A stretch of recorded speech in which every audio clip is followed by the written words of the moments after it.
موقع فضيلة الشيخ عبد الباسط عبد الصمد يقدم. بسم الله الرحمن الرحيم.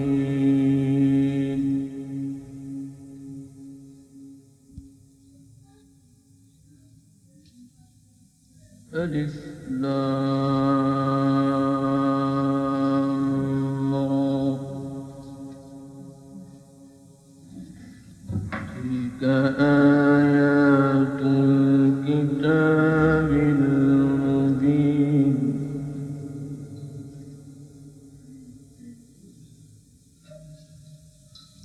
إنا أنزلناه قرآنا عربيا لعلكم تعقلون.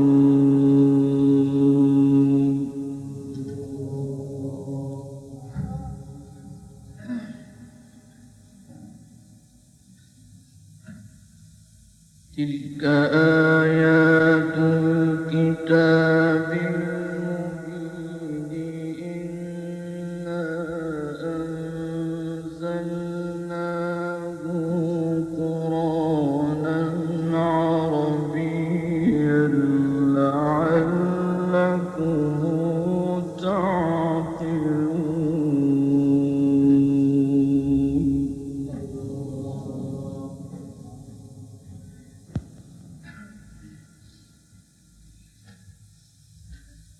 بسم الله الرحمن الرحيم.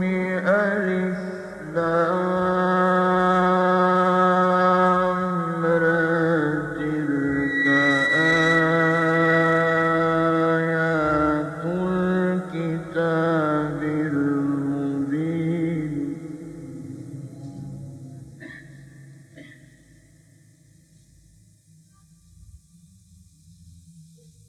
إنا أنزلناه قرآنا عربيا لعلكم تعقلون.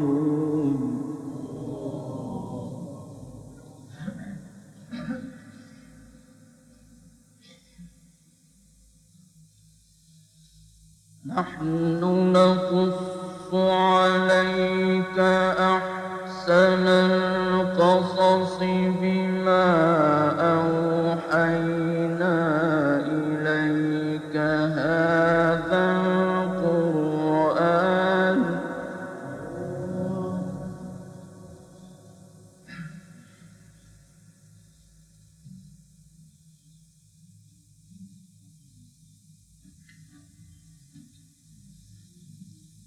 نحن نقص عليك أحسن القصص بما أوحينا إليك هذا القرآن.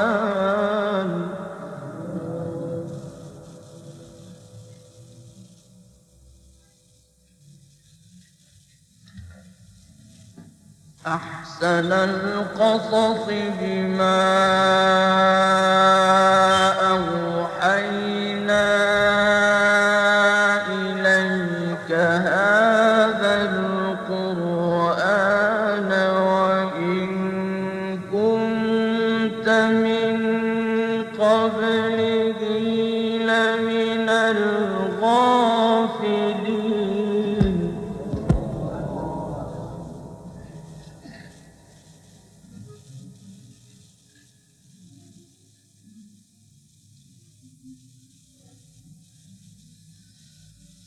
بسم الله الرحمن الرحيم. ألف لام را. تلك آيات الكتاب المبين.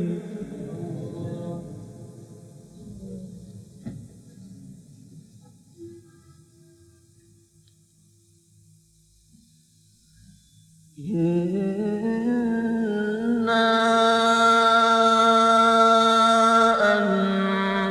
أنزلناه قرآنا عربيا لعلكم تعقلون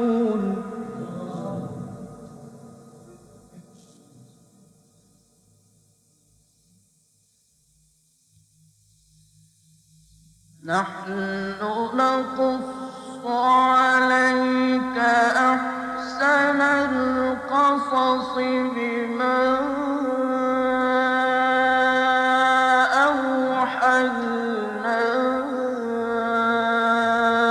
إليك هذا القرآن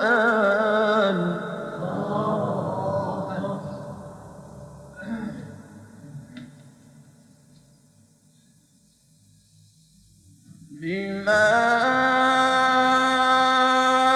أوحينا إليك هذا القرآن وإن كنت من قبله لمن الغافلين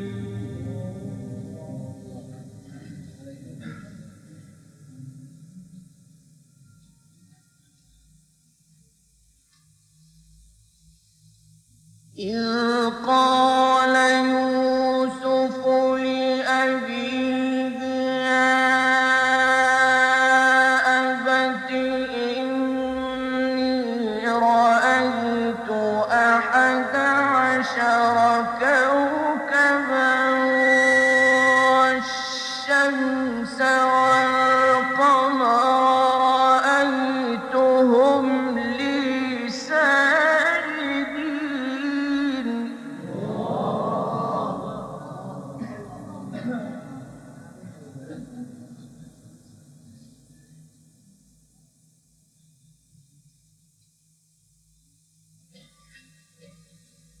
إذ قال يوسف لأبيه يا أبت إني رأيت أحد عشر كوكبا والشمس والقمر رأيتهم لي ساجدين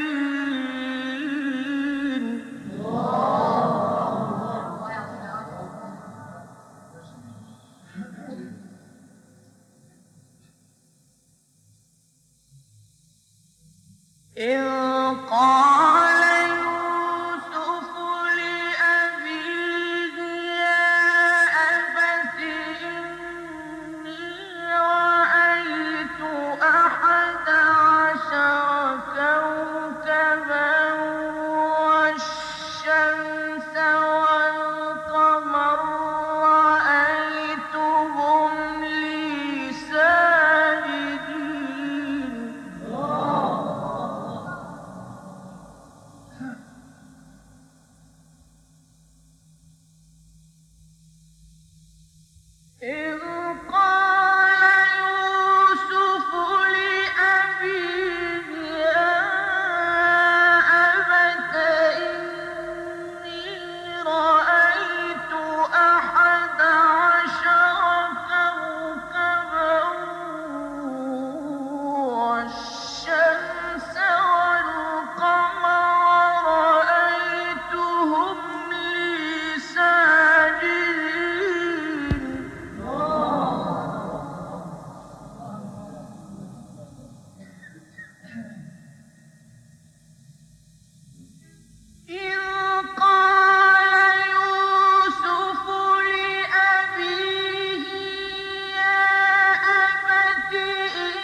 قال يا بني لا تقصص رؤياك على إخوتك فيكيدوا لك كيدا إن الشيطان للإنسان عدو مبين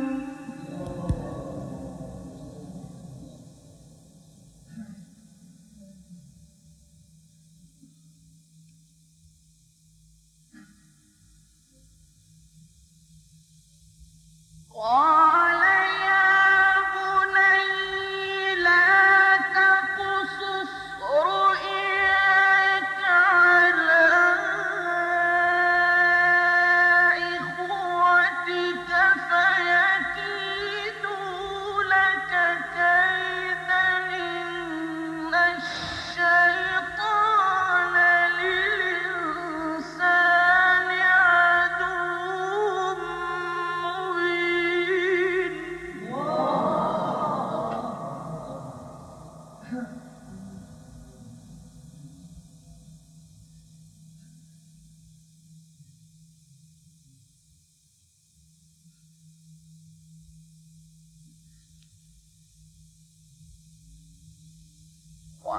وكذلك يجتبيك ربك ويعلمك من تاويل الأحاديث ويتم نعمته عليك وعلى آل يعقوب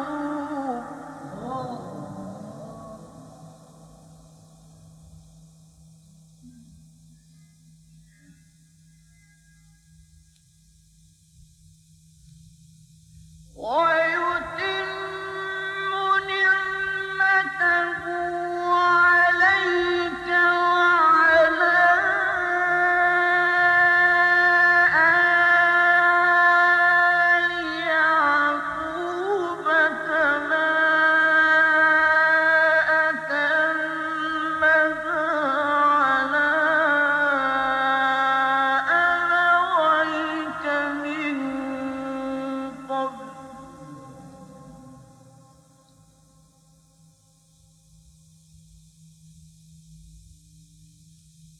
كما أتمها على أبويك من قبل إبراهيم وإسحاق إن ربك عليم حكيم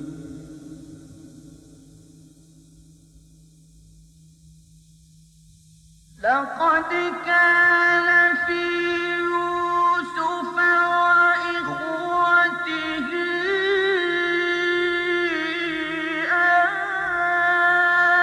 آيات للسائلين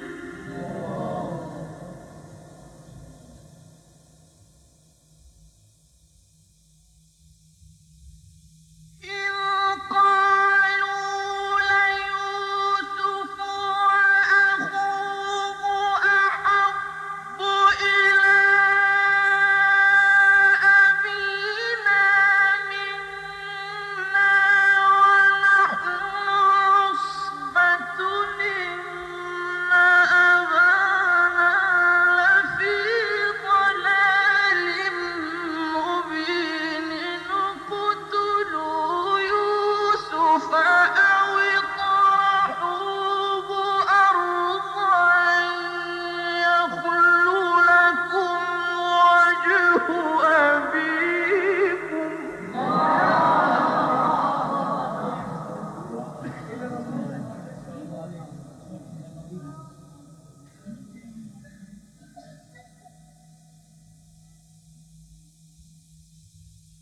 وتكونوا من بعده قوما صالحين.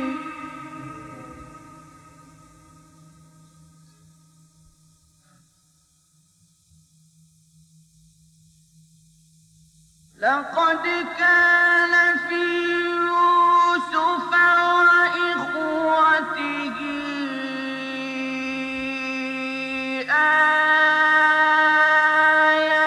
آيات للسائلين.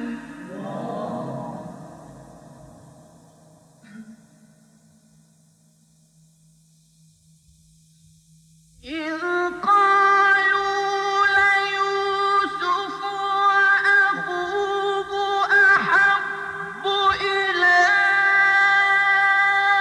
أبينا منا ونحن عصبة إن أبانا لفي ضلال مبين. اقتلوا يوسف أو اطرحوه أرضا يخل لكم وجه أبيكم.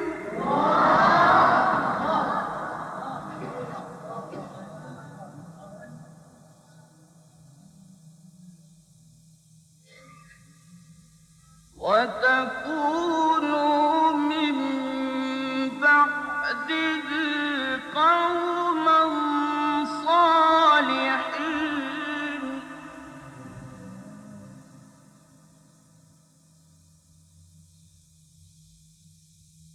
قال قائل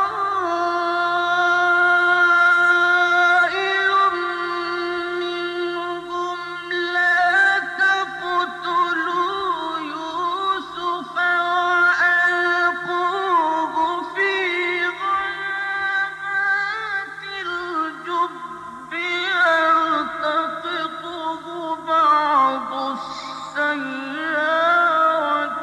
إن كنتم فاعلين.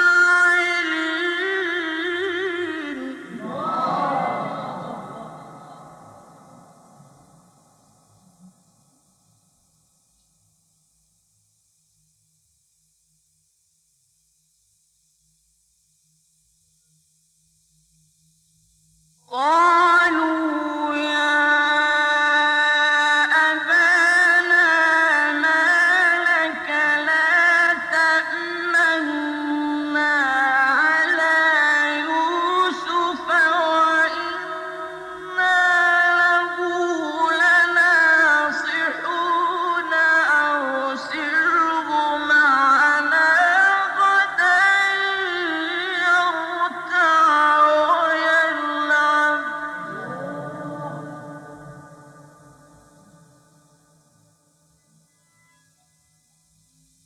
أرسله معنا غدا يرتع ويلعب وإنا له لحافظون.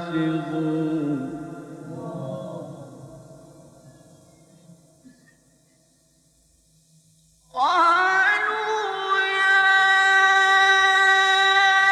أبانا ما لك لا تأمنا على يوسف وإنا له لناصحون.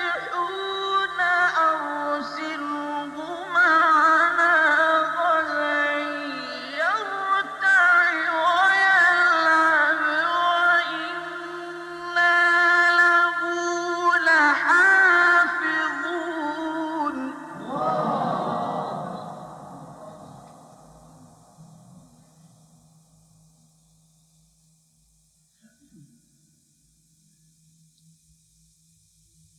قال إني ليحزنني أن تذهبوا به وأخاف أن يأكله الذئب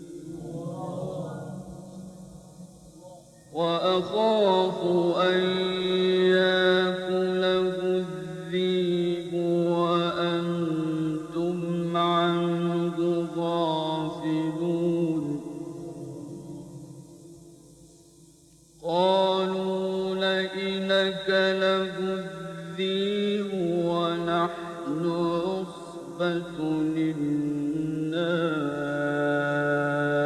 إذا لخاسرون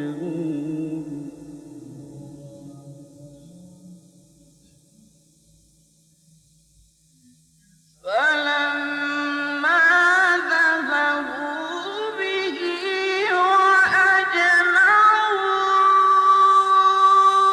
أن يجعلوه في غيابات الجب وأوحينا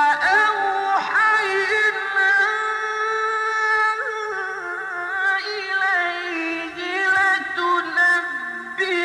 لتنبئنهم بأمرهم هذا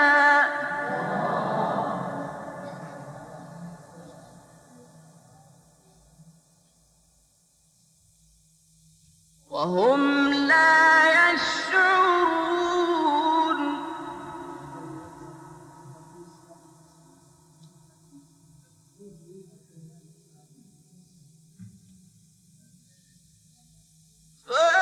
فلما ذهبوا به وأجمعوا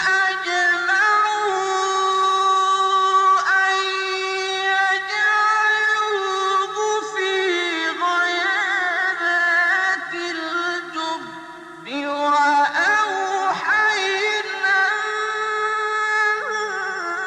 إليه لتنبئنهم بأمرهم هذا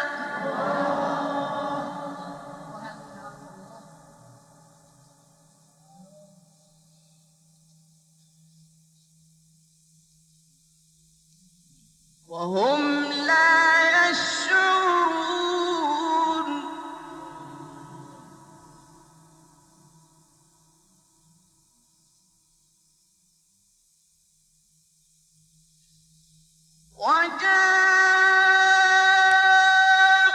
وجاءوا أباهم عشاء يبكون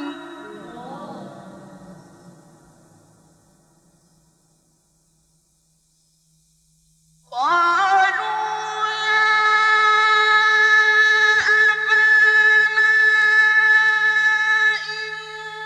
إنا ذهبنا نستبق وتركنا يوسف عند متاعنا فأكله الذئب وما أنت بمؤمن لنا ولو كنا صادقين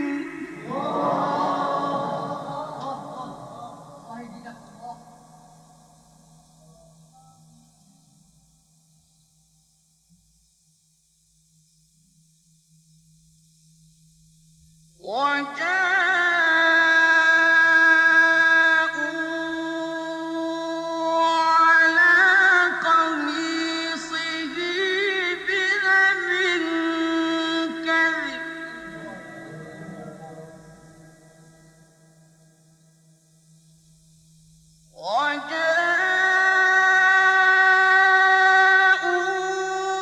وجاءوا على قميصه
وجيءوا على قميصه بدم كذب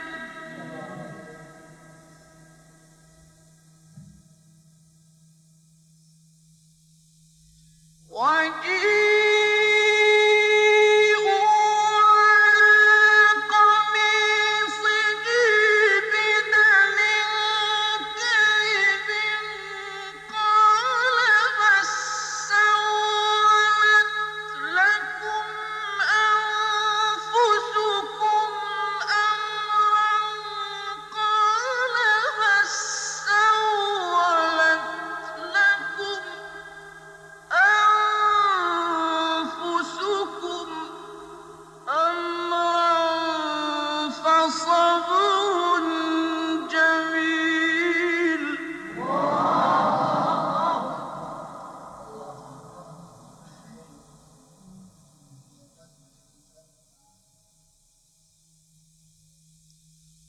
والله المستعان على ما تصفون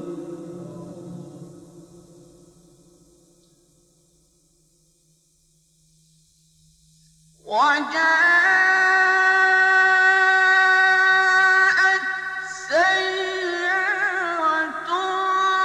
فأرسلوا واردهم فأدلى دلوه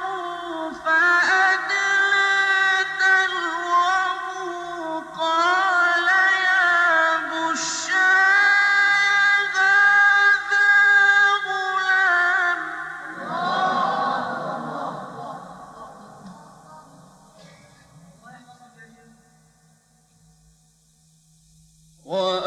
وأسروه بضاعة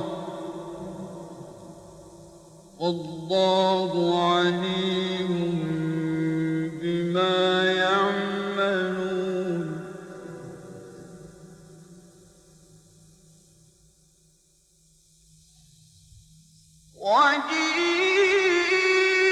وجيء السيارة فأرسلوا واردهم فأدلى دلوه قال يا بشرى هذا غلام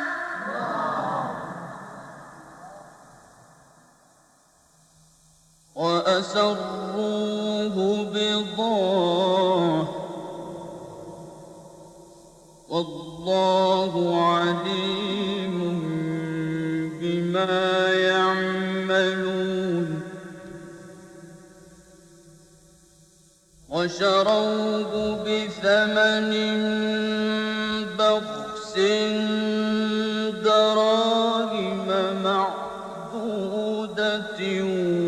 وكانوا فيه من الزاهدين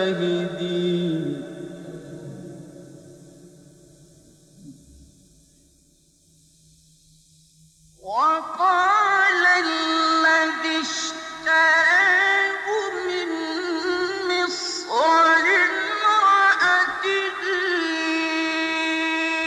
أكرمي مثواه عسى أن ينفعنا أكرمي مثواه عسى أن ينفعنا أو نتخذه ولدا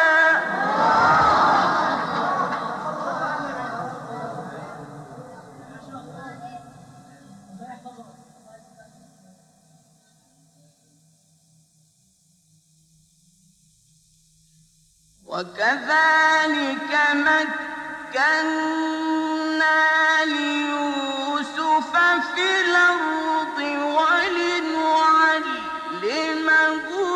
من تأويل الأحاديث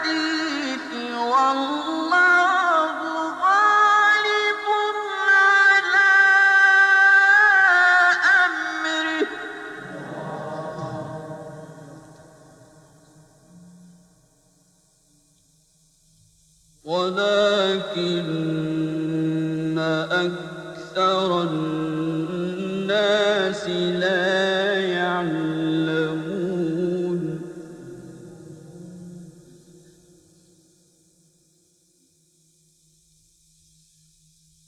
ولما بلغ أشده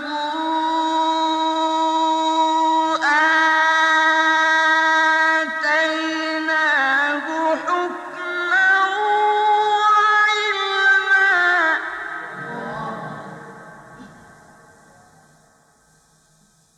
وكذلك نجزي المحسنين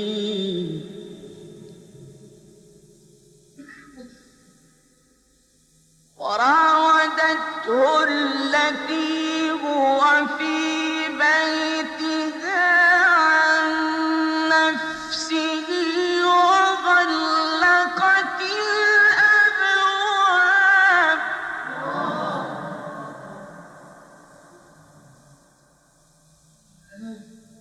وقالت هيت لك وقالت هيت لك وقالت هيت لك وقالت هئت لك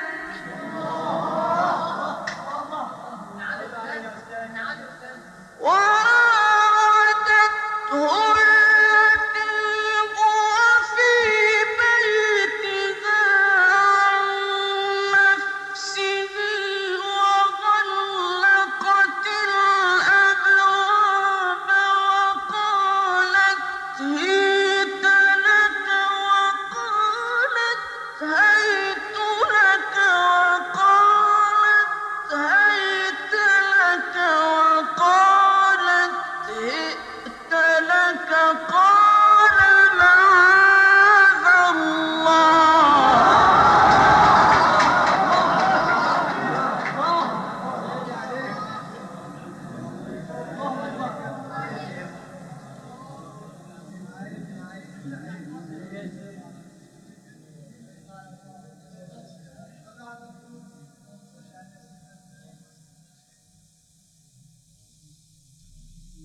وراودته التي هو في بيتها عن نفسه وغلقت الأبواب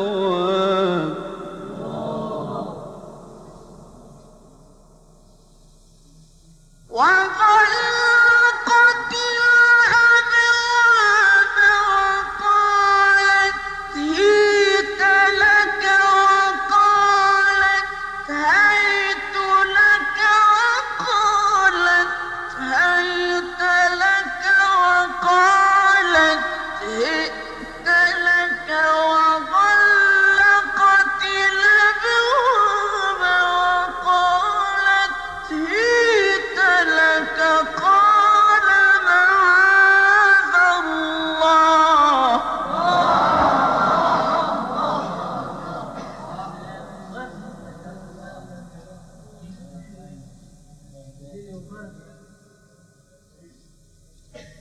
إنه ربي أحسن مثواي إنه لا يفلح الظالمون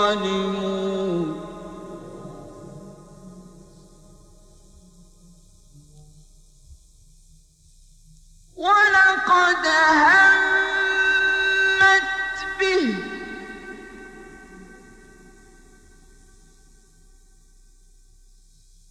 وهم بها لولا أن رأى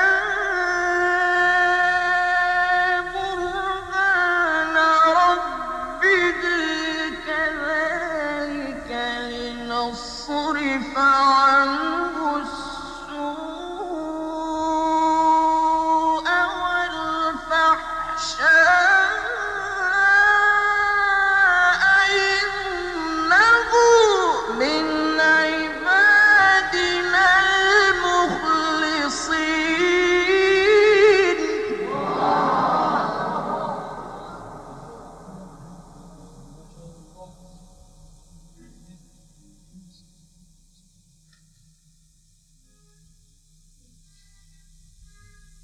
واستبق الباب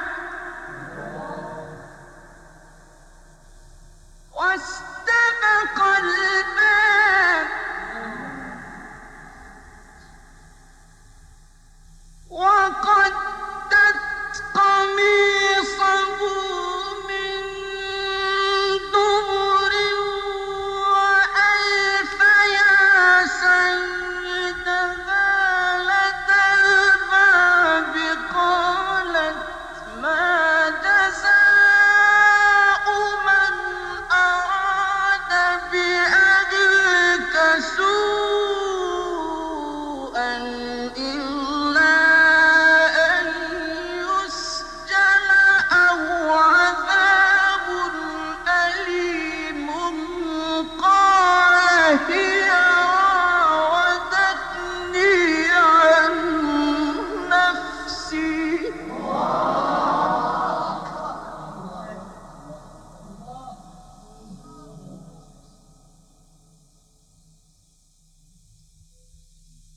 وشهد شاهد من أهلها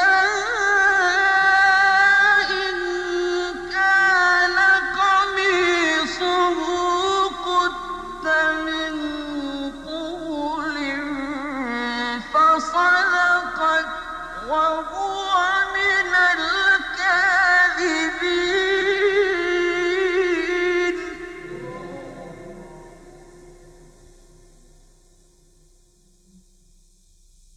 وإن كان قميصه قد من دور فكذبت وهو من الصادقين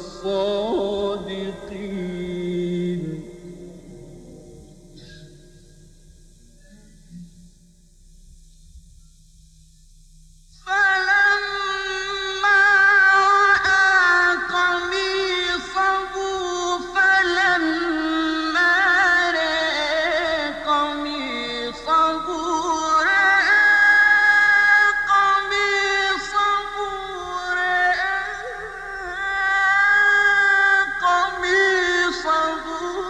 قد من دور قال إنه من كيدكن إن كيدكن عظيم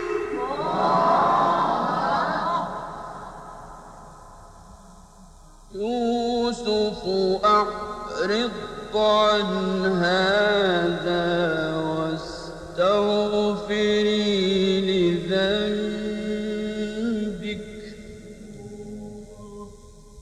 إنك كنت من الخاطئين صدق الله العظيم